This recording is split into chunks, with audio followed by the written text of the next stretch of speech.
Hello everyone, I am 𝐀𝐯𝐚𝐧𝐬 and I am Héctor Cabrera. welcome to our home. Or as we say in Mexico, Mi casa es tu casa. Bienvenidos. And I'm Marisela from EVPL Central, and you're watching Around the World in Evansville.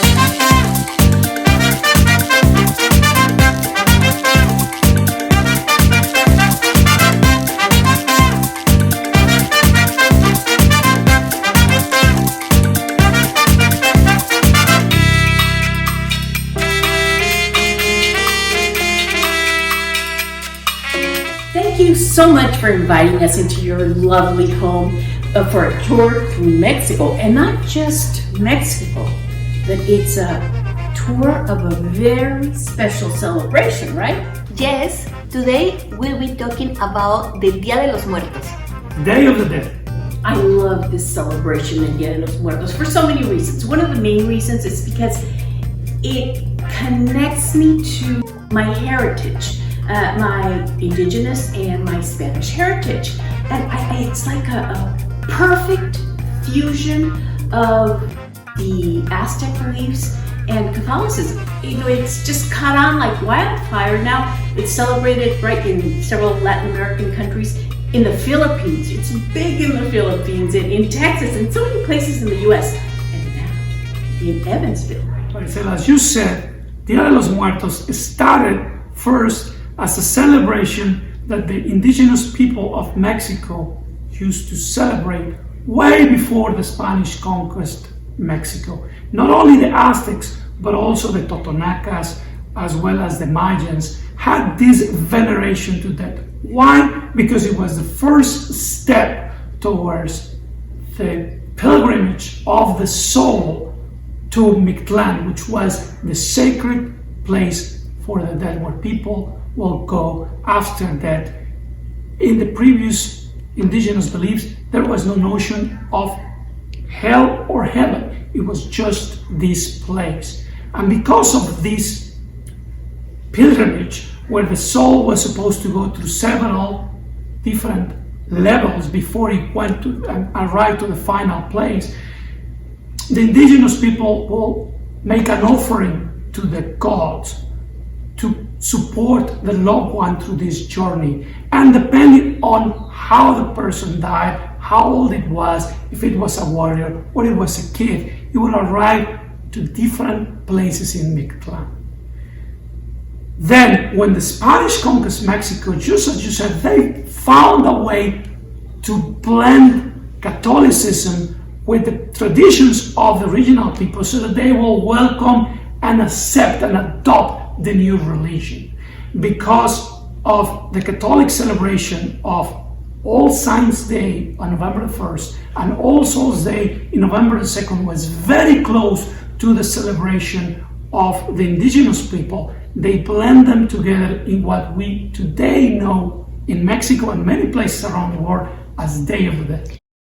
The way that is celebrated and why it's so important to Mexicans is because that is the day you remember your loved ones that have passed away are now in heaven. You put your offering with the things that they love the most, and this is a way to remember them. The family gets together. It doesn't matter when in Mexico they live, they come home and they have this beautiful celebration with the nice things, the remembrance, the jokes, the happy times that you live with your loved ones before they passed away. Different regions in Mexico celebrate in different ways. My family preferred going to the cemetery and decorating the graves of our loved ones with flowers. Others preferred to honor their loved ones by putting up an altar de muertos in their home. Any way you celebrate it, it is a happy, festive day of remembrance. In Mexico, it's so ingrained in our culture that we're comfortable with death.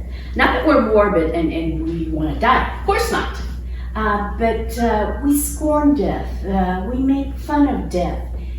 But we do mourn death, we mourn death with laughter, with life. And I think part of it was because of Mexican artists like Posadas. José Guadalupe Posadas was a very famous Mexican cartoonist. He lived in the late 1800s, early 1900s, and he had these cartoons where he used to draw the Mexican people all like skeletons. Why? Because he used to say, after that, we all are the same. One of those characters was La Catrina. This was a lady from the poor areas of the country that will dress like a very rich person, trying to pretend to be of the high society, always with a beautiful long dress, sombrero, or in this case a hat, and jewelry. And she was made very famous because it really struck with the Mexican humor, and it was made immortal in one of Rivera's murals. Diego Rivera. When he painted the Catrina and just made it famous in all the world. Yeah. I'd love it if you show us your Altar de Muertos, and I know it's got a lot of symbolisms that I would love to learn about. This is my sister Margie. She is visiting from Mexico. Hola, bienvenidos. Thank you, Margie. And you are helping. This is beautiful, Margie. Look at this. Thanks. All the details. My goodness. Even on the floor. And I know that everything has symbolism. Margie, when do you start putting up the Altar de Muertos? Bueno, empezamos a poner el altar de muertos. Margie explained that the Altar de Muertos is put up on the 28th of October, and each day till November 2nd remembers souls that died in specific circumstances. Each day you add different things depending on the cause of death until you get to November 2nd. And on that day you put up very colorful papel picado. That's the colorful cut paper banners. And you put up the photographs, favorite food and objects that your deceased ones liked. Because this is El Día de los Muertos, the Day of the Dead, or All Souls Day, a happy day of remembering and honoring those that have passed away. And we do this with music, food, flowers, color, and lots of love. That is beautiful. Thank you. Thank you. On the Altar de Muertos, or ofrenda, the main objects are symbolic of life's elements: water, wind, fire, and earth. Water is served in a glass to quench the spirit's thirst from their long journey. Fire is signified by lit candles that guide and light the path of the spirits to their ofrendas. Wind is signified by papel picado, the colorful tissue cutouts. It's also believed that the delicate nature of the paper is symbolic of the fragility of life. The earth element is represented by food, usually pan de muerto, bread of the dead. And by the way, all the bread you see in this altar was graciously donated by Panadería San Miguel, and it's very, very yummy.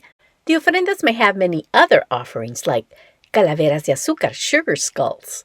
The skulls represent the people who have passed and who are receiving the offerings. Sometimes they have the departed's name printed on the forehead. The sugar symbolizes the sweetness of life.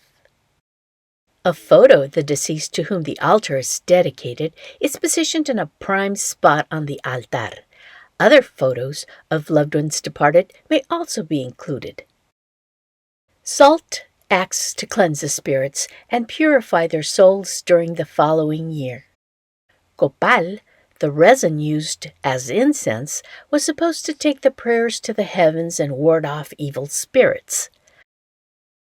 Altares and graves are decorated by cempasúchil. That's the Mexican marigold. It's believed that the scent and the bright orange blooms help attract souls to the altar. How can we celebrate El Día de los Muertos here in Evansville? I know that you've got something up your sleeve.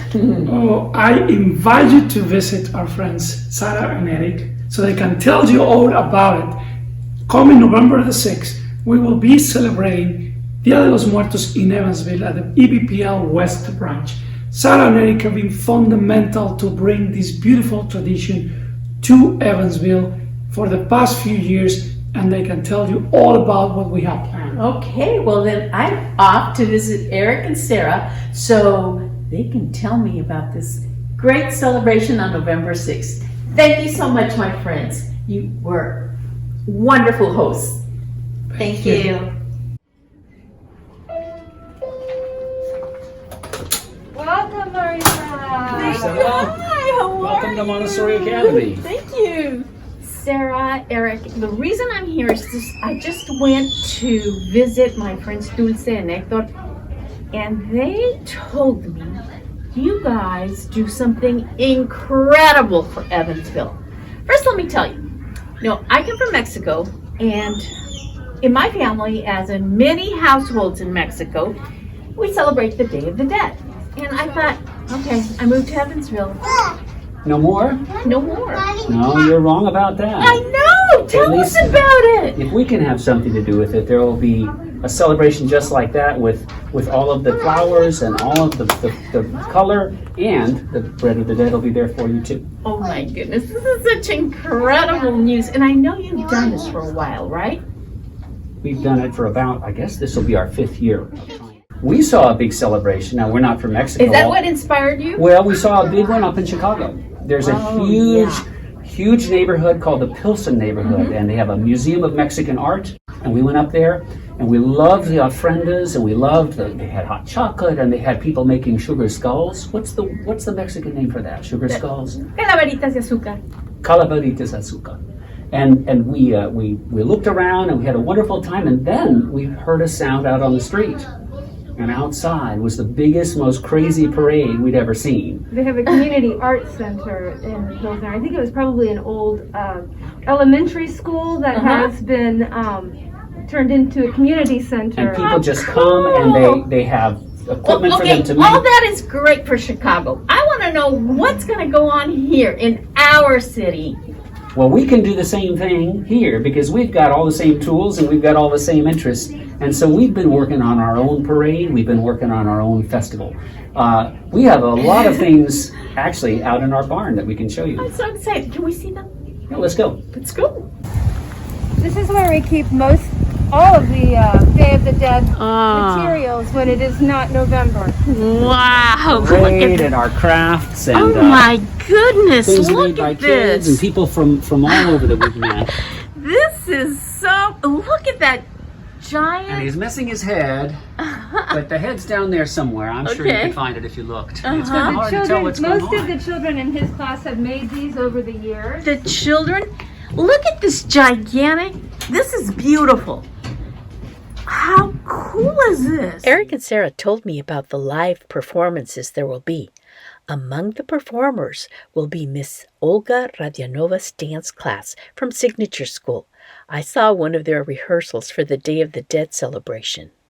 Hi, my name is Katie, and we're doing the dance for La Llorona, and we'll be performing it at Día de los Muertos. Hello, my name is Sophie, and I will be singing La Llorona.